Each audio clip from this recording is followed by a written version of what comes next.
Friends, I am so thankful for all you have given this past year to help us not just survive, but to thrive as a church community.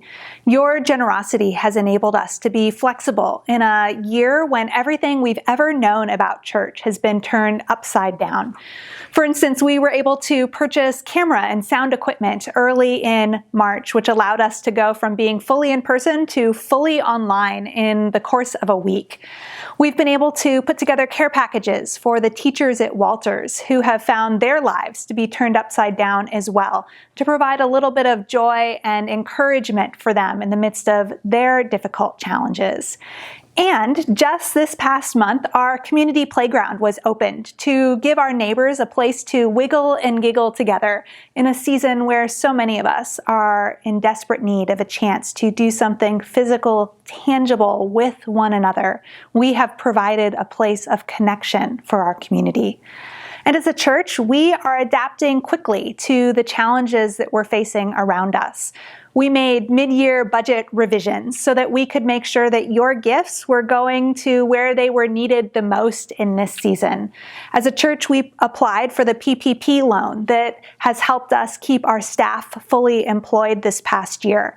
And together, we've been able to joyfully share God's boundless love in new and impactful ways. And that's only because of you. And I am so thankful for you.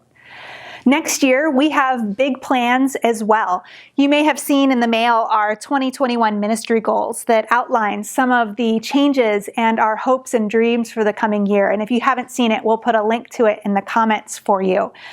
But I want to share a couple of highlights from this. It's our greatest desire to be able to continue to serve our community in the most helpful ways possible. And we're planning on doing that by continuing our weekly food distribution and increasing our missions giving to local and global missions, as all of these organizations are seeking to impact the world and those in need in a positive way.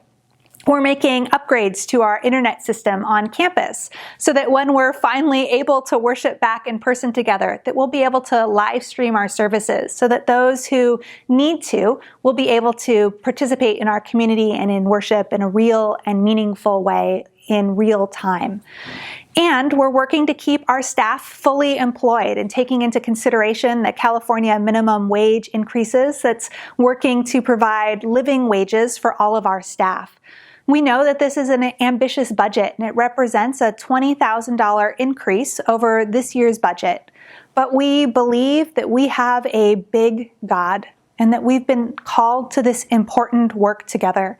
And I am thankful for your partnership and your commitment in enabling us to continue this work. I couldn't ask for a more faithful and more passionate group of people to be in this season, in this uncertainty with. And I'm thankful for your partnership and your voice in this community and all you give to our people.